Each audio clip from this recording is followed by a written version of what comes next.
Once upon a time, in a quiet forest, there lived a shy little fox named Fern. Let's see how she became a hero. In a quiet forest, there lived a shy little fox named Fern. She was a gentle soul, always curious about the world around her. Fern loved to explore, but she rarely spoke. She would wander through the forest, her eyes wide with wonder, but her mouth always closed. What if I say something silly, she thought, keeping her thoughts to herself. She often sat alone, pondering the world, but never sharing her thoughts. One day, as Fern wandered near the river, she noticed the gentle flow of the water and the way the sunlight danced on its surface. She heard a loud splash. She turned to see a baby otter struggling in the water, its tiny paws flailing.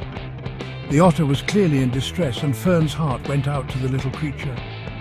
"Help! I can't swim!" the otter cried. Its voice was filled with panic, and it was clear that it needed help immediately. Fern's heart raced. She wanted to call for help, but her voice felt stuck. She looked around, desperate for someone to assist. She saw a family of deer grazing nearby. They were strong and could surely help, but they were too far to hear the otter's cries. Fern knew she had to do something. She couldn't just stand by and watch. She had to find her voice. Taking a deep breath, she gathered all her courage. She felt her heart pounding in her chest, but she knew she had to try. Fern let out the loudest bark she could muster. It echoed through the forest, startling the birds and catching the attention of the deer. "Help! The otter's in trouble!"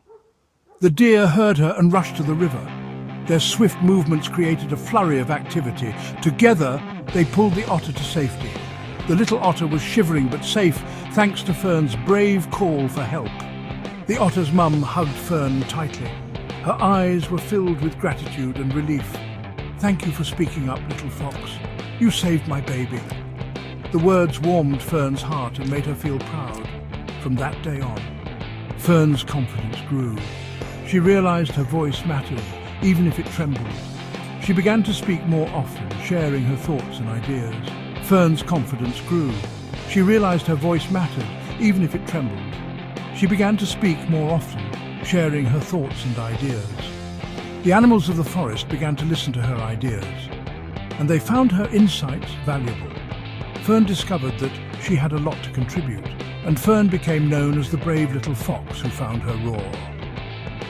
She led the animals in many adventures and became a beloved figure in the forest. Moral: your voice is powerful. Use it even when it feels scary. Remember, sometimes the smallest voices can make the biggest difference.